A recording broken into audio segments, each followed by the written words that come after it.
Okay, we have all seen terrible movies, alright? From bad to god awful. The world is in no shortage of bad movies at all. But just like with anything in life, there's always someone that puts in more work. Someone always a bit better, no matter how good you are, well, or in this case, how bad you are, because yes, as terrible of a movie Snow White was, it's far from the worst movie of all time, people. I give you the 2 worst movies ever made. Dragon Ball Evolution and The Last Airbender. The only reason I'm putting Dragon Ball Evolution 1 micrometer higher than this piece of crap is because I genuinely believe they had not a shred of knowledge of the source material when they made that movie. That, and people say if they weren't using the GOAT and Friends namesake, it would actually be a good standalone movie. I'm gonna have to watch it myself again at some point to see if they're right, but for now, I'm on cooldown because I already used my work through a garbage movie skill to watch this absolute piece of dog vomit.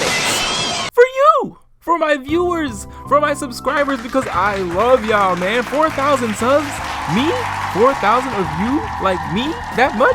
Ain't no way. No, but for real, I appreciate it heavily. I might be actually able to move out of my mom's basement at this rate. Can you believe that? So since I know a great majority of you came from the Korra video, I thought I'd put myself through genuine torture and rewatch this sin of a movie. That's right, even God hates this movie. My bad for speaking on your name like that. Please don't strike me down. I love you. Amen, amen, amen, amen. Now, I knew it would be bad before I watched it. But I didn't know it would be that bad. I had forgotten all of the details since my first watch, you know? Why would that be something my brain decides to hold on to when this movie is basically a traumatic event when you think about it? Not the kind of thing your brain likes to bring up. No, out the window along with the Pythagorean theorem, it went. Goodbye. So now on this rewatch, I'm sitting, you know, and I'm watching. You know, and I'm struggling, bro. Avatar is our top 5 best animated TV shows of all time, so you know, we know how things are supposed to go. And this movie don't care, bro. I'm crying right now just thinking about this. Okay, when a movie does bad, who do we blame? Rachel Zegler? No, that was different. We blame the director, M. Night Shyamalan. He's the culprit. We blame him. Grab your pitchforks. I don't care if this movie is 15 years old. Grab your goddamn pitchforks because he can't get away with this. He needs to be reminded every year that he did this. He took a beloved masterpiece, a crown jewel of media, and took a soupy dope on it. In the first 10 minutes of this movie, we can already see that he had no intention of honoring the original show, changing everyone's name to ridiculously horrible alternate dimensional versions. Sokka? No. Sokka. Iroh? Nah, bro. Iroh. Avatar? Avatar. Aang? Nope. Aang. Katara and Zuko's names were only fine because he probably couldn't think of a way to mess it up. Katara? Zuko? I put 100 on it right now that he actually considered those in his head. So they are actually where they're supposed to be in the beginning of this train wreck, but this is a less than 2-hour movie and they're trying to cram in the entirety of season 1 all up in there. Right off the bat, any fool could see the pacing is horrible. But that ain't even the first problem. Look at Sokka for a second. No, I'm not calling them by their real names. That would be disrespectful, alright? This nigga ain't Sokka the waterbender. Sokka isn't anywhere near as funny, charismatic, driven, and intelligent as Sokka. The whole movie, he's just a background character. You know, it's funny. Pretty much everyone's acting is so bad that everyone feels like a background character in this movie. And you notice that straight away. Aang comes out and he's just not the boy that was putting fun over everything like in the original. We know the penguin sliding and all that. Nah. This little twerp was all business like everyone else. Katara was strangely similar to her counterpart, but she lacked something. I just can't put my finger on it. Alright, Katara was actually a badass. And yes, I know she wasn't a master in season 1, but did you see how she stood up to Master Pakku? You can't knock me down! Yeah. Go, Katara! Also, where are the damn loopies, man? Jesus! So now, Zuko pulls up to the village, and we can get a good look at him, and you immediately can point out a couple things. One, Zuko's personality is actually close to my glorious King Zuko, except for his hair again, and the scar barely being noticeable at all. They do know that's a crucial part of his character, right? Put some damn makeup on his face, do something! The scar is everything about Zuko. It represents everything that he is at this point in the show, and is pretty much the reason for who he eventually becomes. Perfect. But anyway, they come snatch Aang up, and this dude does this. Yep, firebending in this movie requires fire to be present. Huh? Did M Guy realize that this change makes firebenders the weakest benders? How does an army of people that actually need fire around to use it conquer earthbenders or airbenders when everyone else has their element around at all times? Did each soldier carry a goddamn trusty lantern? Did each Fire Nation squad lug around a big bowl of fire? And even so, this one man used this pretty good sized campfire to do this, and yes, it amplified a bit. But after everyone dodged, easily by the way, that was it, the fire was gone. Seriously, bro? You could not be serious. Imagine a real fight, you better hit that opponent because if you miss, you are done, my guy. And somehow we're supposed to believe that these people took over everyone else and is the dominant threat in the world right now. Right, sure.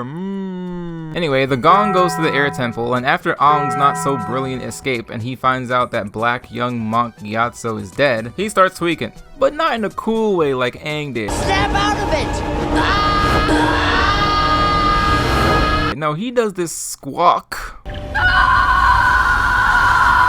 Worse than Gohan did when Piccolo died in the Saiyan saga and goes to the spirit world, I think, to talk to Roku's dragon, I think. I don't know, man. Roku doesn't appear in this movie at all, so that's the best guess I have. Whatever. Zuko and Admiral Zhao have a problem in the next scene, and to blow it off, Zuko fights some soldiers to spar. The problem here is that why are firebenders using hand-to-hand combat so much? Is it because they actually need fire around to firebend? Is it because the special effects budget wasn't that good? It's because they actually need fire around to firebend, isn't it? And when someone does firebend, it looks like this.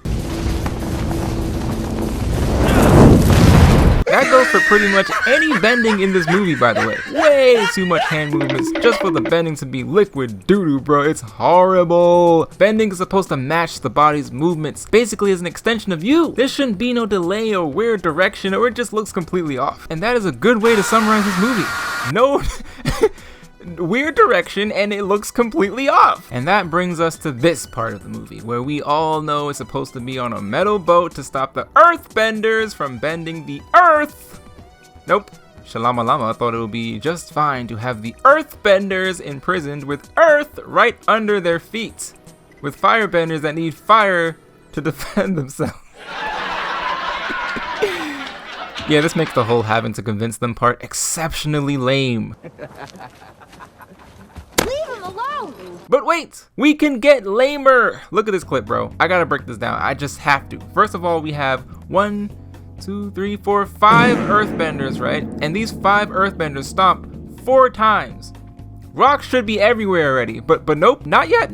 They do this ridiculous dance after, and I have to mention bro in the front really puts in the effort here. All for this tiny piece of shit rock that a 10-year-old kid could earthbend up in the original. But hold on, we're still not done. This piece of shit rock cruises at a smooth 5 miles per hour, and with the help of a 6th earthbender, it actually hits its target. Hard enough to make him fall? Come on, man. If you have never seen a single second of the original Avatar, you would still think this is lame, because something would feel off. I refuse to believe this clip went through the special video effects and someone said, you know what, hell yeah. And then they edited it into the final movie, and everyone still said, you know what, hell yeah. Nah, bro. Nah, the first time we see the Fire Lord in the original show is in season 3 to maintain his insane aura throughout the show until it was completely necessary. Yes, Daddy. Chef's kiss. Before that, all we saw was this shadowy figure behind this massive wall of fire. Just awesome, right? Yeah, nah, this movie said, no thanks. Here's your Fire Lord. In slightly fancier clothing than everyone else, slightly more chapped lips, and slightly less awesome chin hair. Oh, almost forgot. He has a British accent. What? Because... yeah, I don't know, man. This movie just does whatever the fuck it wants. That's the problem. That's the fucking problem, man. Look at the Fire Lord's room. Look at it. What the fuck is this thing to the left? I'll tell you what it is. It's something to literally fill in the space because this room is big as fuck for no reason. The real Fire Lord room was big too, but it had these giant columns focusing your attention to that insane backdrop and the throne sitting behind the wall of fire. Aura! This? Nora! Sorry. This entire scene of Aang and Katara is a minute long and they are doing absolutely nothing. They aren't waterbending. There is no water going around them. You cannot say they are practicing forms, because what the fuck is this shit at the end? Not a single waterbending move requires this right here. It's just 60 seconds of absolutely nothing. Speaking of Keitara, she does not meet Zuko until this scene 1 hour and 8 minutes into the movie. 1 hour and 8 minutes into the movie. That's how ridiculously paced this entire thing is. They don't care, and quite frankly, neither do I at this point. Let's move on.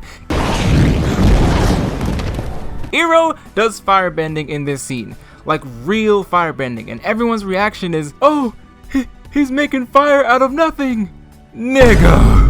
That's how it's supposed to be! So to end the Fire Nation invasion, Aang decides to do another 1 minute dance of fuckery to summon a giant tidal wave. I'm not gonna lie to you, a tidal wave is cool, right? I'll say that, but guess what Aang does with it?